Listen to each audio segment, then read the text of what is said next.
Salam, hər vaxtınız xeyir olsun. Mən Səidə müəllimə. Bu gün sizinlə dəyər nəşrlərinin tərtib elədiyi birinci sınava baxacağıq. 8-ci siniflər 8-ci siniflər üçündür. Deməli, cədvələ əsasən x-in qiymətini tapın. İnsanın bir qaraciyər hüceyrəsində olan nüvə sayı 5, xromosom sayı x. Biz bilirik ki, deməli, qaraciyər hüceyrəsi çox nüvəlidir. Ona görə biz onun xromosom sayını tapmaq üçün nə edirik? Nüvə sayını vururuq xromosomlarının sayına. Yəni bizim bədən hüceyrəmizdə 46 xromosom var. Ona görə neçə nüvədirsə, həmin nüvələri vururuq bunun bədən hüceyrəsindəki xromosomun sayına. Bunun üçün də 5-i vuracağıq 46-ya, 5 nüvəli olduğu üçün 5-i vuracağıq xromosomumuzun sayına, yəni 46-ya, bu da eləyir 230. Buna görə cavabımız olacaq B variantı. 77-də insan orqanizminin fəaliyyəti şəkildə verilən hansı orqanlar sisteminin birgə fəaliyyəti nəticəsində tənzimlənir?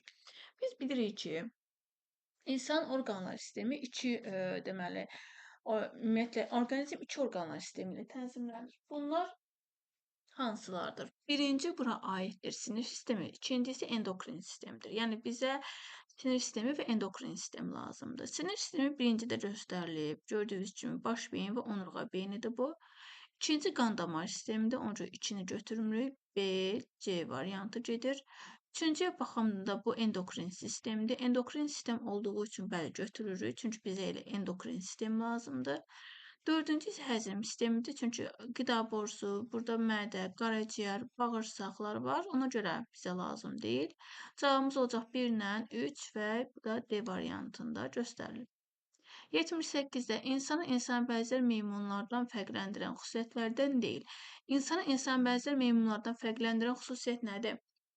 İnsanda ikinci siqnal sistemi var, meymunlarda deməli birinci növ siqnal sistemi var. Daha sonra insanda tax şəkilli ayaq var, meymunda yoxdur. İnsanda onurğa sütununda əyrilik var, meymunda yoxdur. Bunlar insanı insanbənzər meymunlardan fərqləndirir. İndi baxaq. Tax şəkilli ayaq bayaq qeyd elədiyim kimi insanda var, meymunda yoxdur. Onurğa sütunu insanda var, meymunda yoxdur. İkinci siqnal sistemi fərqləndirir, çünki insanda var, meymunda yoxdur. Amma döş boşluğunun qarın boşluğuna diafraqma ilə ayrılması bu yalnız insana aid xüsusiyyət deyil. Bu məməlilər sinifinə aid xüsusiyyətdir. Diafraqma çünki həm insanda var, ümumiyyətlə məməlilər sinifinin bütün nümayəndələrində var. Ona görə D variantı bizdə nə olacaq? Səhv olacaqdır. 79-da verilmiş baş beyin şəkillərindən hansı meymuna aiddir? Burada deməli meymuna aid olan hansıdır? Bu meymuna aiddir. Qırışlı bizdə beyin yarımkürlər lazımdır. Bu da gördüyünüz kimi B variantında göstərilib.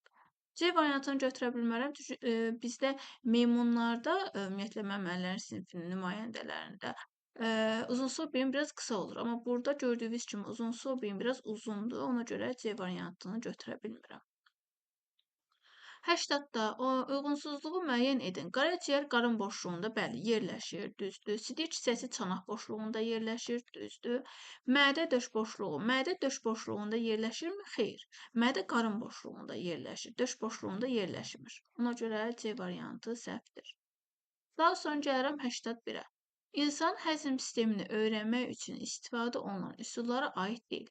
Endoskopiya, zondlama bu həzm sistemini öyrənir. Rentgenografiyanın biz həzm sistemi orqanlarımızı rentgenlə öyrənə bilərik, bəli. Radiotelemetriya, radio həblərdən istifadə edərək həzm sistemimizi öyrənirik, düzdür. Ensefalografiya, bu ensefalografiya bizə həzm sistemini öyrənmək üçün deyil. Biocəryanlar, ürəyin beyin biocəryanlarını öyrənmək üçündür.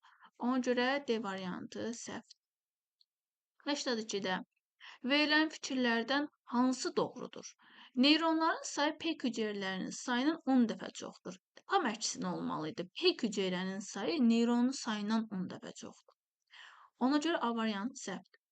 B-də deyir, sinir liflərinin regenerasiyası sutkada 0,1 sm olur. Deməli, 0,1 sm xeyr, olmur regenerasiya prosesi. Ona görə B variantı da səhvdir.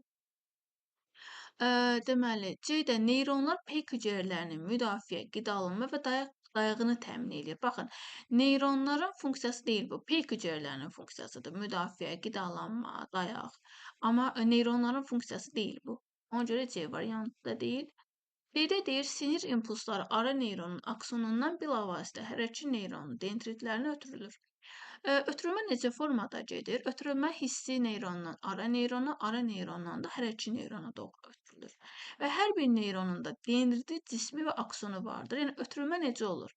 Hissi neyronun dendriti, deməli, hissi neyronun dendriti, cismi, aksonu.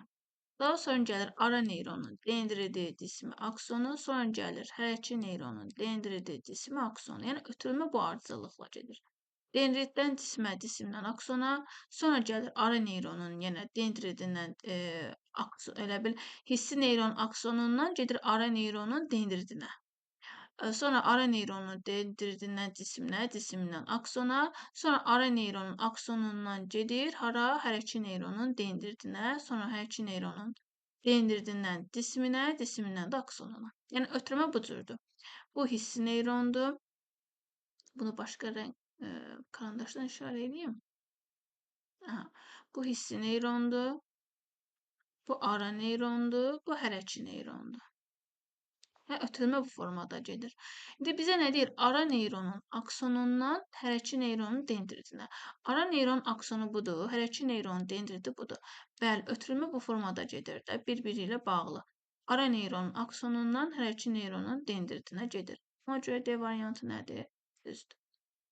83-ə baxaq. Hüceyrə toxuma, orqan və orqanizmlərin yerinə yetirdiyi funksiyalar öyrənir. Əgər bizim funksiya deyirsə, funksiyanı öyrənən fiziologiyadır. Ona görə B variantı olur. Anatomiya yarıram deməkdir. Quruluşunu öyrənir. Gigiyena adından göründüyü kimi sağlamlıqla bağlıdır. Psixologiya da psixi vəziyyətlə bağlıdır. Emosional və vəziyyəti ilə bağlı olur. 84-də sinir toxumasının müəyyən sahəsində 400 neyron var. Bu sahədəki sinir toxumalarının hüceyrələrin ümumi sayını hesablayın. 400 neyron varsa, 400 üstünə gəlirəm. Bu neyrondur. İlk hüceyrələrimiz nə qədərdir? Neyrondan 10 dəfə çox. Yəni 400-ü vururam 10-a. 400-ü 10-a vuranda da eləyir neçə? 4000. Cəmləyirəm eləyir 4400. Deməli, elədi neçə? 4400. 4400 də burada harda var? A variantında düzgün cavab göstərilir. 85-də sinir sisteminin ağ maddəsinin əmələ gəlməsində iştirak edir. Ağ maddənin əmələ gəlməsində uzun çıxıntılar iştirak edir. Uzun çıxıntılarda hansıdır? Bir var qısa çıxıntı, bir var uzun çıxıntı. Qısa çıxıntı dendritdir, uzun çıxıntı aksondur. İndi bizə nə lazımdır? Akson. Akson da hanı burada? Hərəkçi neyron aksonu və hissi neyron aksonu. 2 ilə 4 cavabımız olacaq A variantı. İnsana diafraqma ayırır. Diafraqma nədir? Döş boşluğunu qarın boşluğundan ayıran bir ar kəsmə. Deməli, döş boşluğu və qarın boşluğu onda bizə lazımdır. Cavabımız ona görə olacaq C variantı. 87-də neyronların uzun çıxıntılar necə adlanır? Uzun çıxıntı deməli, bayaq qeyd etdiyim kimi qısa çıxıntı adlanır dendrit, uzun çıxıntı adlanır akson. İndi bizə uzun çıxıntı istəyir. Bu da nə olacaq? Akson və cavabımız olacaq D variantı. Növbəti sualda deyir, biologiya dərsində müəllim insanın sinir sistemi və onun reflektor funksiyası mövzusunu izah etdikdən sonra lövhədə aşağıdakı şəkli asaraq şagirdlərə sual verdi. Bu nə refleksidir uşaqlar? Bu diz refleksidir və diz refleksində deyirik ki, ara neyron iştirak etmir. Yəni burada sadə refleksdir və diz refleksidir. Burada yalnız hissi və hərəkçi neyron iştirak edir. Ara neyron burada iştirak eləmir. Verilmiş refleks qövsü neçə hissədən ibarətdir? Burada yəni ara neyron iştirak etməsə də refleks qövsü insana 5 mərhələdən ibarətdir. Hansılardır bunlar?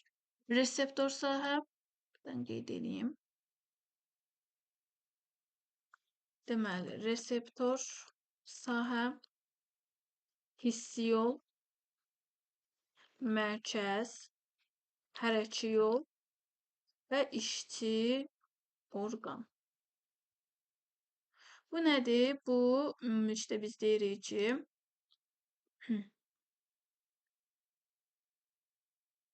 insanı, deməli, bizdə refleks qövsümüzün mərhələlərdir. Reseptor sahə, hissi yol, mərkəz, hərəkçi yol və işçi orqan. İndi refleks qövsümüz neçə hissədən ibarət olacaq? 5 hissədən ibarət olacaq. Buna görə də cavabımız olacaq A variantı. 89-da şəkildəki refleksin yaranmasını iştirak edir. Bayaq qeyd etdiyim kimi, burada ara neyron iştirak etmir. Ona görə variantlardan ara neyronu çıxırıq. Hərəkçi və hissi neyronlar yalnız hissi neyronlar. Təbii ki, burada ara neyron iştirak etməsə də hərəkçi neyron var və hissi neyron var. Ona görə refleksin yaranmasında iştirak edir hissi və hərəkçi neyronlar. Buna görə olacaq C variantı.